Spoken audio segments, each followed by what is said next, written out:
Motorcycle School.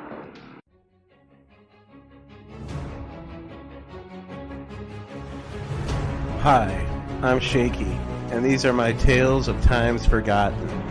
This is Shaky Subject Matter.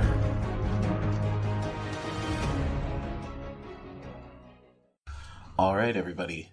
SHKE Radio coming to you live from Studio 306 in Poole, Illinois is on the air again. I'm Shaky, along with my currently ninja-garbed co-host, Fez Barlow.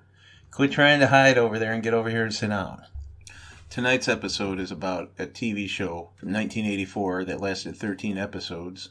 One of my personal favorites. It was on NBC on Friday nights, and it was called The Master. John Peter McAllister, the only Occidental American ever to achieve the martial arts discipline of a ninja. Once part of a secret sect, he wanted to leave, but was marked for death by his fellow ninjas.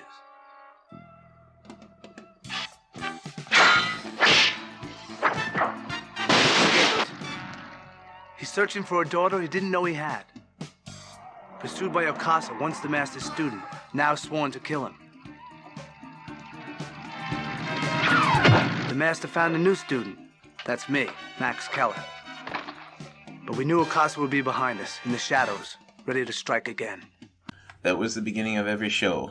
Occidental Ninja, John Peter McAllister, is played by one Lee Van Cleave, who we know from the movie Escape from New York at this time, not quite remembering about another movie which I'll bring up later. And his sidekick Max Keller is played by Tim Van Patten, who is the half-brother of Dick Van Patten of 8 is Enough.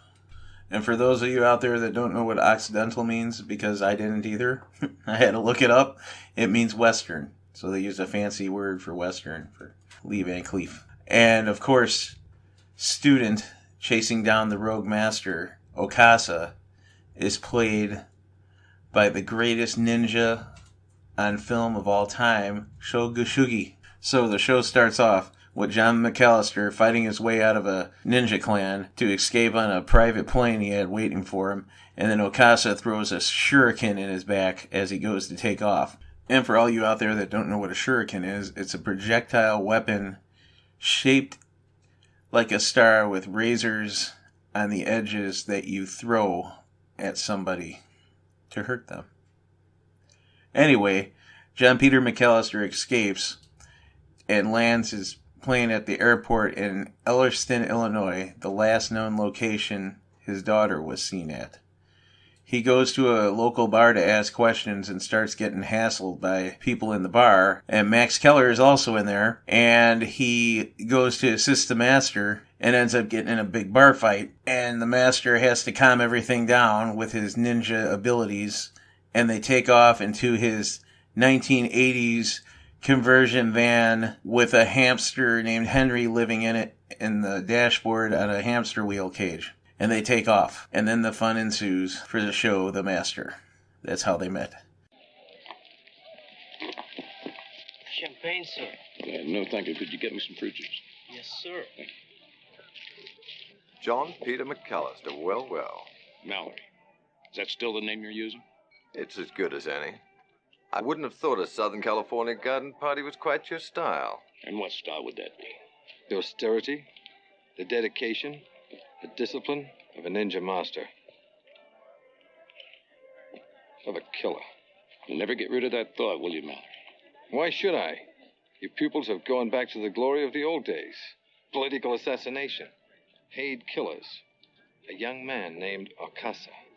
He is no longer my pupil. Of course not. Now you've taught him how to kill. He doesn't need you anymore. Or does he? I left that way of life behind me. What are you doing here? We were invited, pal. A new pupil? The name's Max Keller. The last we heard, you were killed in Japan. News of my death is somewhat exaggerated. And here you are in Los Angeles, on the eve of a European summit. Just passing through. Like I said, pal, we were invited to a party. That's all. Enjoy it.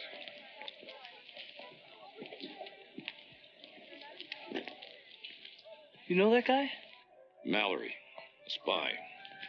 He infiltrated my school in Japan. Became aware of the subversive ninja activities. By Okasa, not by you. You'd have to prove that to him. What's he doing here? Protecting the guest list. From who? Men like me. Anyway, this show goes on for 13 episodes, and it jumps around. Like every 3 episodes, it changes a little bit. Like the first 3 episodes, it was just kind of normal. And then they started bringing in a character. They brought in a girl who was a truck driver. And then she went and left with them for a couple of episodes. And then she disappeared. And then they started putting in different sound effects towards the end of the series. And they also jumbled around the showtime of the series. It would be on at 7 o'clock, it would be on at 8 o'clock. It would be on at 7 o'clock, it would be on at 8 o'clock. And they kept pairing different shows with it up until it ended in August 1984. And I really enjoyed this show a lot, mostly because of all the ninja action going on and all the different weapons and stuff. It was a big time for ninjas in 84. I believe I remember going to a Osco Drug and finding a Storm Shadow G.I. Joe figure and getting very excited about that and bringing it home. Because the same time, I believe it was around St. Patrick's Day, Dad had recorded Enter the Ninja for me on the VHS player, so I was watching that, and the Master was on before, and then you had G.I. Joe Ninja, then you had Revenge of the Ninja, and ninjas were everywhere. So, yeah, this show had some good entertainment value for me, and I thought I lost it forever, and somebody had pointed out to me that Mystery Science Theater 3000 had done a show about it, and I've never seen it. But then a few years ago, I bought a 50 martial arts DVD pack, and it had a few of the episodes combined as a film called The Master Ninja. That was pretty cool to find in that pack. It allowed me to see the weekly version of Revenge of the Ninja once again in the 2000s, which really excited me quite a bit. And the best parts of those shows, The Master, was when Shogushigi would show up out of nowhere and try to kill the Master. And let's play a little clip of that right now.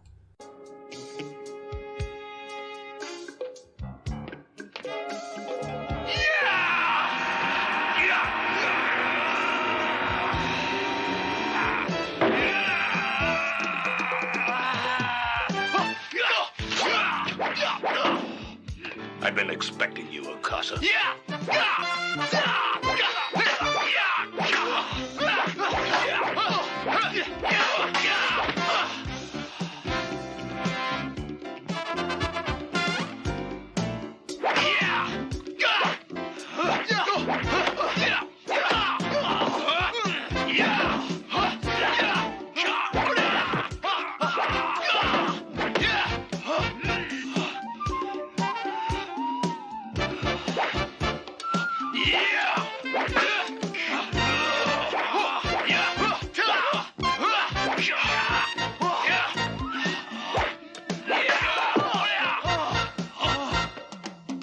Okay, split up.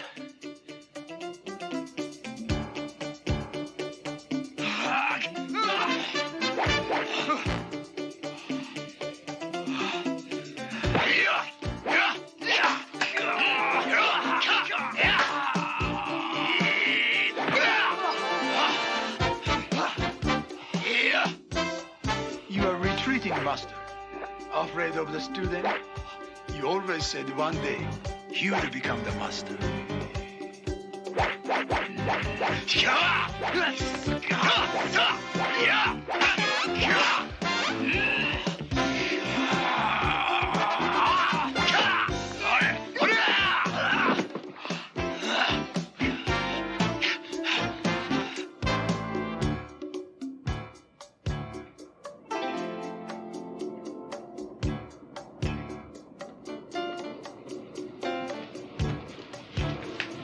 Hold it.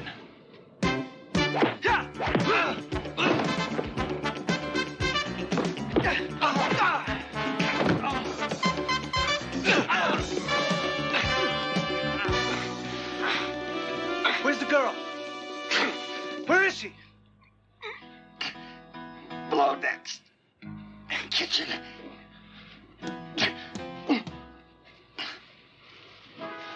Finally worked. Let's go.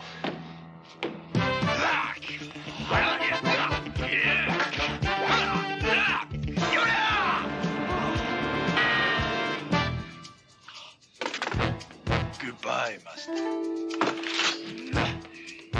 Yeah.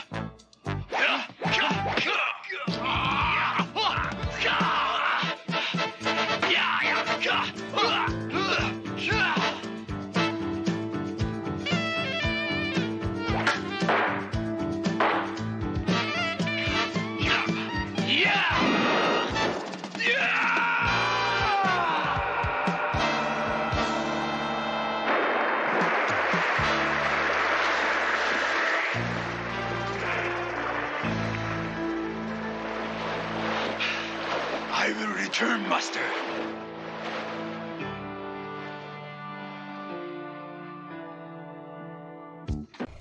Well, Casa went for a big bath out the window due to the master's superior techniques of ninjutsu. So, yeah, this show, I really like it. I found it on DVD, and I bought it this year, and I enjoyed watching it. It's got everything that an 80s show should have with it, including vans, dirt bikes, CB radios, truckers, you name it, it's got it in there, including Ninja Masters. So, an other thing about this show that is really crazy that I found out is the theme song was written and performed, I believe. I could be wrong on that. I'm no expert on these things, but it was a man named Bill Conti who did all the Rocky movies, including the song Gonna Fly Now. So let's hear that for a second.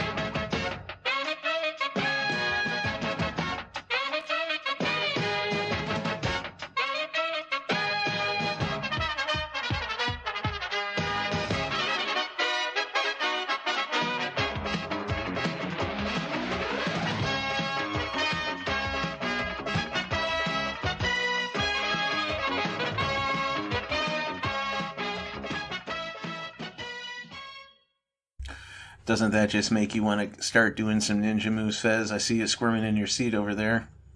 Yeah? Okay, we'll settle down. So this TV show ended, like I said, in August 1984. Open-ended. It was a Help the Person of the Week show. And I really think it could have done more if it would have been paired up with its replacement show, which started in September in 84, called Miami Vice. So that I think that could have anchored in the Master Show and brought in viewers and sponsors. At least that's what I think. You can find this on YouTube. You can find some episodes. You can find that Mystery Science Theater episode, I guess. I haven't seen it yet. And you can find it on DVD and Blu-ray on Amazon. I think you should pick this one up for just the cheesy ninja of it. It's seeing like Shoga Shugi. It's like an extra ninja movie in those groups of ninja movies he made. And when you see series like that, it just makes you sit back and say, what is cars and all this? Okay, me and Fez were talking, and we figured that sometimes when I talk about things, there should be a segment where I have a lot of ideas flowing in my head that don't really conjole with what the show is all about. So this is just going to be my theory on how the Master was made in the 80s. Okay, now there was a movie that came out, and there was this company, I'm not sure, it was like a tax write-off company or something that they made movies for. And in these movies, Chuck Norris was in them, like, Good Guys Wear Black. Okay? So they made a movie called The Octagon. And when they made their movies, they would blitz the commercials in the town. They only had like 1 or 2 prints of the movie, enough to put some in the theaters, but not enough to put them in all the theaters across America. So what they do is they go to the like Channel 9 in Chicago or whatever, and just blitz the ad on. It was on all the time, repeating after this. And then maybe after you hear this ad, you'll see why I believe this is the key to the master being made in 84. 84. No one will admit they still exist.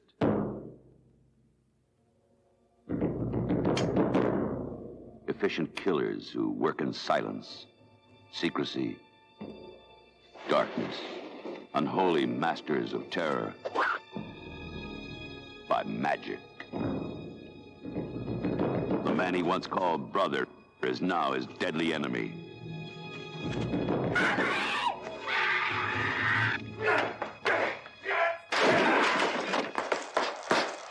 He must find the strength to become everything he hates.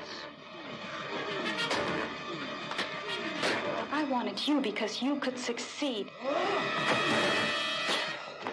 I need your help. The professional who wants targets. If you saw ninjas, you're seeing ghosts.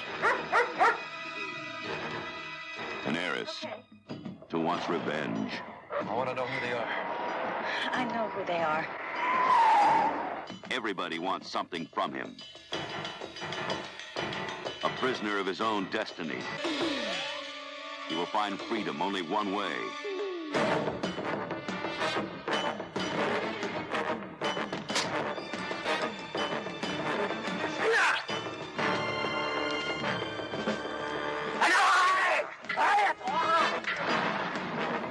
You don't torment me anymore, Sakura.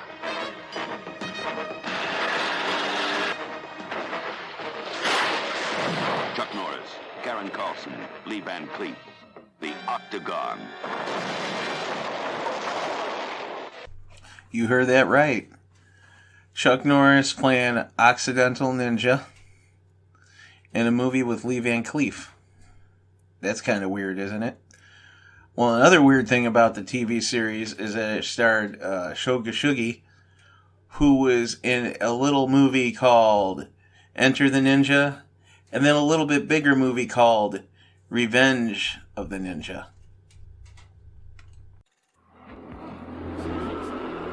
The Ninja. Born of a 400-year-old tradition. Trained in the most exquisite subtleties of combat. The ninja must be as wise as he is all-powerful. For if ever a ninja gives himself over to the dark side of his art, the destruction is terrifying and absolute. Revenge of the Ninja, starring martial arts master Sho Kosugi and his son Kane Kosugi, 6-year-old world karate champion. When he came to America, he put aside his weapons. I will not follow the way of the ninja. But he could not put aside his destiny as a warrior.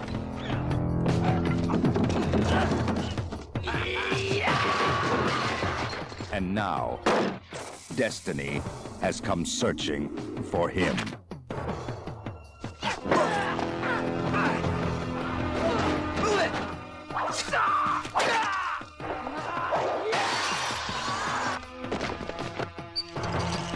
Two warriors. One in the service of evil. One bound by honor and vengeance must fight to the death.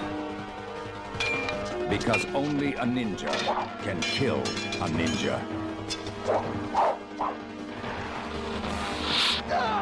Revenge of the Ninja. The great martial arts explosion of the 80s comes to America with full force.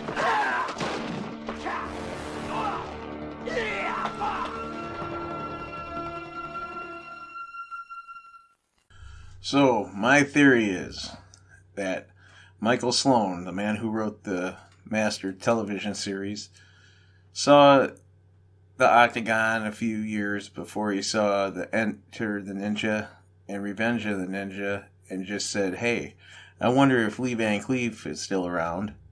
So he probably called him up and said, hey, you interested in doing this? And he said, sure, I'll try it. And then they found Van Patten. And then by sheer chance, Shogashugi jumped in on it, and they made the series. At least that's my theory of how it got made.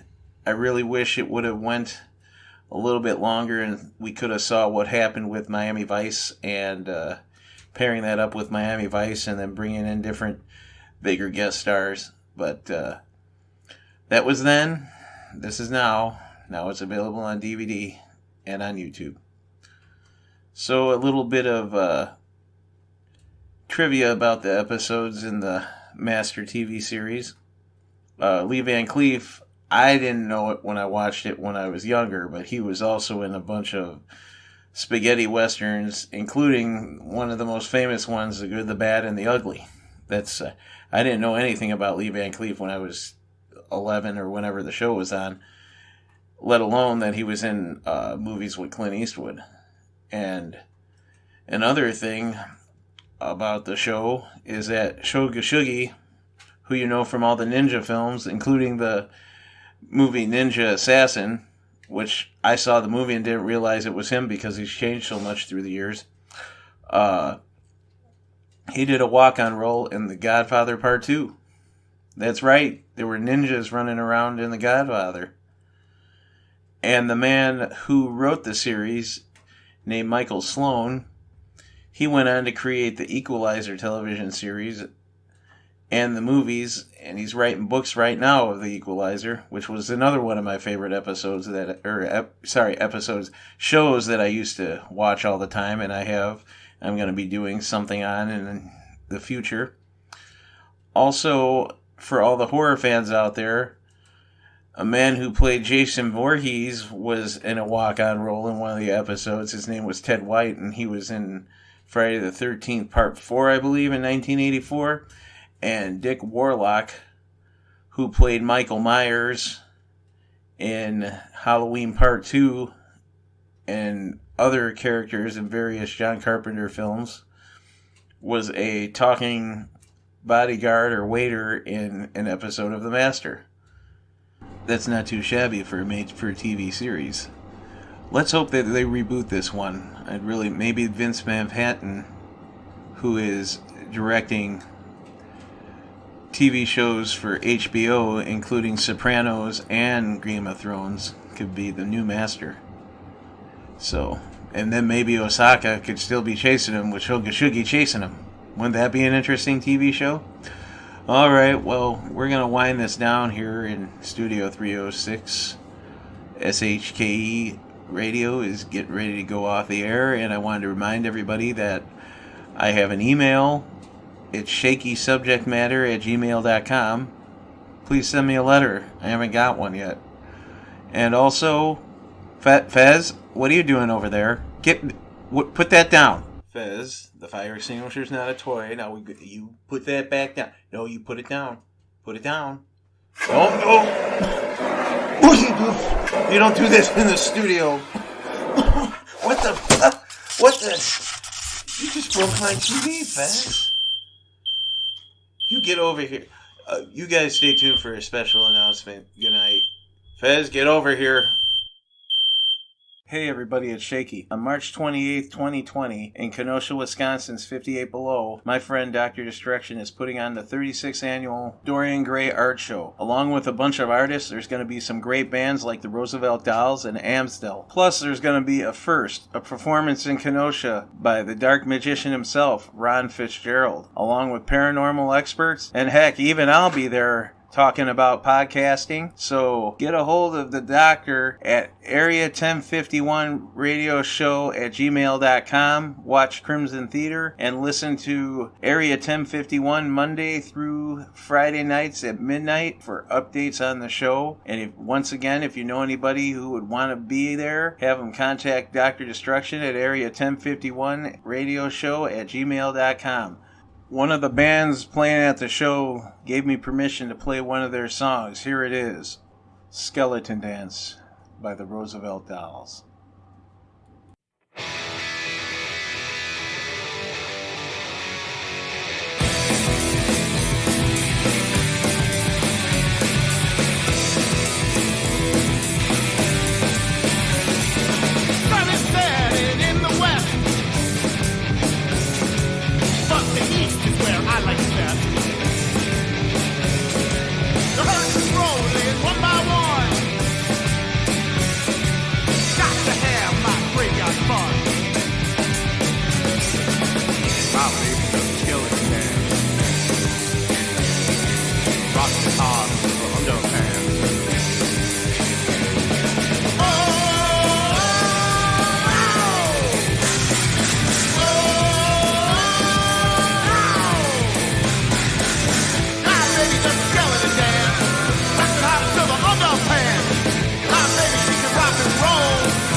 My baby does a skeleton dance.